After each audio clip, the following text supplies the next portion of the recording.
teman-teman semua, perkenalkan nama saya Cipta Indra Lestari Rahman.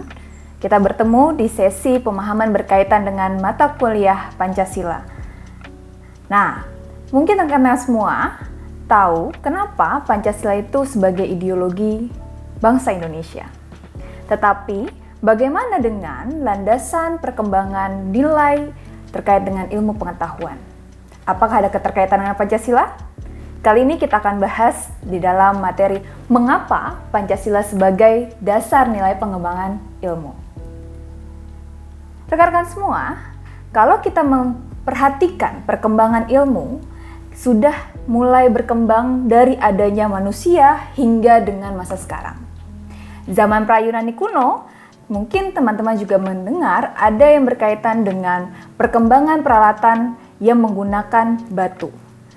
Ada juga perkembangan mengenai pengalaman-pengalaman mulai dari penemuan abjad, menulis, berhitung, hingga penyusunan kalender. Nah, hal tersebut mungkin pada saat itu dikatakan sebagai mitologi-mitologi yang berkembang terhadap kepercayaan, bahkan juga terkait dengan pengembangan ilmu pengetahuan pada saat itu. Sesi selanjutnya adalah zaman Yunani kuno. Di sana, berkembanglah suatu sikap yang dimana senang menyelidiki suatu hal-hal yang kritis. Mulai ditingkatkan perkembangan ilmu pengetahuan melalui penalaran-penalaran yang ditemukan oleh manusia. Selanjutnya ada abad pertengahan, yaitu mulailah berkembang dari ilmu pengetahuan yang didasarkan pada agama. Pada abad pertengahan, mulai berkembang mengenai ilmu pengetahuan yang berbasis pada keagamaan. Zaman Renase, di mana ada kemajuan hasil usaha sendiri tidak didasarkan pada campur tangan dari keagamaan atau kepercayaan terhadap Tuhan. Pada saat itu, mulailah berkembang ilmu pengetahuan modern, bahkan berkembangnya nilai astronomi.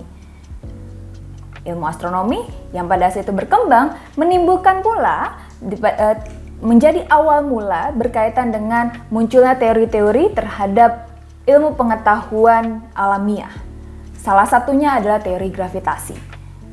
Pada saat sekarang, berkembang berbagai macam penemuan teknologi yang canggih. Dimulai dari abad 20 hingga masa sekarang. Nah, bagaimana dengan pengertian berkaitan dengan ilmu itu sendiri?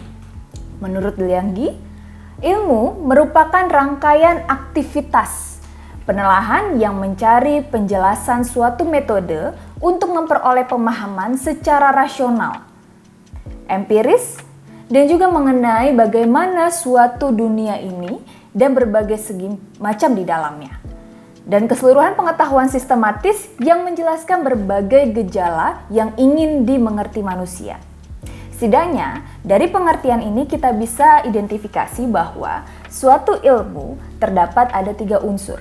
Pertama yaitu aktivitas, yang kedua adalah metode, dan yang ketiga adalah pengetahuan. Tentu ilmu harus diusahakan dengan aktivitas manusia. Aktivitas itu sendiri harus dilaksanakan dengan metode tertentu. Dan akhirnya aktivitas metodis tersebut mendatangkan pengetahuan yang sistematis. Nah, dari pengertian ilmu tersebut, berkembanglah pemahaman terhadap aspek-aspek yang mempengaruhi ilmu. Sebelum kita merujuk atau sebelum kita capai mengenai apa keterkaitan dengan Pancasila dalam pengembangan ilmu, tentu kita harus pahami bahwa di mana hubungan antara ilmu pengetahuan dengan agama dan budaya. Ada 3 pendapat ahli atau 3 perspektif yang memperjelas mengenai keterkaitan tersebut. Yang pertama, iptek hubungan dengan agama dan budaya merupakan suatu hal yang gayut. Artinya apa? Yaitu dalam perkembangan ilmu pengetahuan, nilai budaya dan nilai agama itu menjadi dasar, menjadi pokok dalam hal pengembangan ilmu pengetahuan. Sehingga perkembangan ilmu pengetahuan yang dihasilkan lebih mendekatkan pada human religious. Yang kedua, ilmu pengetahuan antara agama dan budaya, ketiga-tiganya hal yang berbeda. Pengembangan ilmu pengetahuan tidak dipengaruhi oleh agama dan budaya. Apa yang terjadi ketika iptek lepas sama sekali dengan budaya dan agama? Teman-teman mungkin pasti juga akan tahu bahwa akan menimbulkan sekularisasi, di mana pengembangan iptek didasarkan pada logika manusia, pada logika manusia, dan tidak didasarkan pada nilai-nilai agama dan budaya. Yang ketiga, di mana iptek saling bergandengan antara agama dan budaya terhadap hal-hal tertentu. Nah, hal-hal tertentu itu menjadi mitra, atau hal tertentu itu didasari atau dipengaruhi oleh agama dan budaya, tidak seluruh terkait dengan perkembangan ilmu pengetahuan.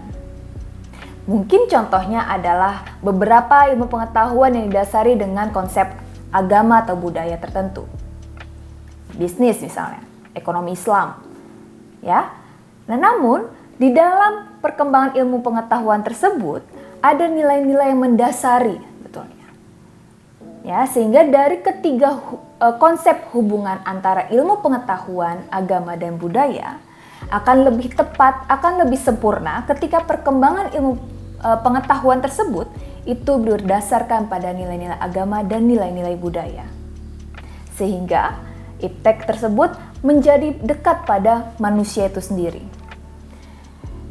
Nah, lalu kalau misalnya ketiga konsep itu berjalan dengan tepat, berjalan dengan baik, ataupun salah satunya, pasti ada pengaruhnya terhadap ilmu itu sendiri. Apakah ilmu itu sendiri bebas nilai? Ataukah ilmu itu tidak bebas nilai? Apa artinya? Kalau ilmu bebas nilai, yaitu adalah ilmu yang dimana tuntutan nilai kajian ilmiahnya itu didasarkan pada hakikat ilmu pengetahuan itu sendiri. Indikatornya apa? Yang pertama, ilmu harus bebas nilai dari pengandaian, yakni bebas dari pengaruh eksternal. Misalnya apa? Politik, ideologi, agama, budaya, dan unsur lainnya di dalam masyarakat. Sehingga berdiri sendiri terhadap ilmu pengetahuan itu. Yang kedua, perlu adanya kebebasan usaha ilmiah agar otonomi ilmu pengetahuan terjamin. Kebebasan itu menyangkut kemungkinan yang terjadi dari penentuan diri. Artinya apa? Berkaitan dengan pengembangan ilmu pengetahuan tersebut yang ditingkatkan konsep dasar dari ilmu pengetahuan itu. Yang ketiga, penelitian ilmiah tidak luput dari pertimbangan etis yang sering dituding menghambat kemajuan ilmu. Karena apa? Nilai etis di dalam suatu masyarakat itu sendiri pada dasarnya adalah universal, teman-teman. Sehingga tidak bisa dikaitkan dengan ilmu pengetahuan itu sendiri. Nah, hal-hal tersebut dikatakan sebagai ilmu bebas nilai. Lebih sederhananya adalah suatu ilmu yang tidak dipengaruhi terhadap konsep atau pemikiran dari luar ilmu pengetahuan itu sendiri. Bagaimana dengan ilmu tidak bebas nilai? Habermas mengatakan bahwa di mana ilmu pengetahuan yang tidak bebas nilai berpendirian pada teori sebagai produk ilmiah tidak pernah lepas dari nilai-nilai yang ada di masyarakat. Di mana nilai-nilai tersebut tentu berkaitan dengan hal di ilmu pengetahuan itu lahir di mana, konsep manusia seperti apa, kondisi masyarakatnya seperti apa. Contohnya apa? Pengaruh-pengaruh perkembangan ilmu pengetahuan contohnya dipengaruhi oleh bagaimana konteks pekerjaan atau pengembangan ilmu itu berada. Yang kedua adalah konteks bahasa. Perbedaan manusia, perbedaan bahasa yang dimiliki oleh manusia di seluruh dunia ini menjadi dasar pula bagaimana penerimaan terhadap ilmu pengetahuan itu. Yang ketiga adalah otoritas. Terkait dengan kewenangan, kekuasaan yang berada di lingkup perkembangan ilmu pengetahuan itu sendiri. Sehingga ilmu pengetahuan tentu akan dipengaruhi atas dasar waktu dan masyarakat itu sendiri. Lalu bagaimana Pancasila dalam perkembangan ilmu pengetahuan? Pancasila dalam kehidupan bangsa tentu kita pahami bahwa sebagai nilai-nilai dasar yang hidup di masyarakat. Nilai-nilai dasar yang ada di masyarakat. Sehingga dinaikkan oleh para pendiri bangsa perumus Pancasila sebagai nilai ideologi falsafah bangsa Indonesia. Karena apa? Itu adalah nilai dasar masyarakat Indonesia. Nilai-nilai beragama, bermasyarakat, berbudaya, bersosial menjadi dasar perkembangan fungsi dan peran dari Pancasila itu sendiri. Apa saja perannya? sebagai jiwa bangsa, kepribadian bangsa, dasar negara, sumber dari segala sumber hukum, kemudian perjanjian luhur, hingga moral pembangunan dan pembangunan nasional sebagai pengamalan dari nilai Pancasila. Tentu di dalamnya berkaitan dengan pengembangan ilmu yang lahir di masyarakat atau di bangsa Indonesia. Sehingga Pancasila berperan sebagai leading principle dalam kehidupan ilmiah bangsa Indonesia. Nah, itu dia sekilas terkait dengan mengapa Pancasila sebagai dasar nilai pengembangan ilmu, khususnya di bangsa Indonesia. Di mana dalam perkembangan ilmu pengetahuan tidak bisa lepas dari unsur-unsur yang ada di masyarakat.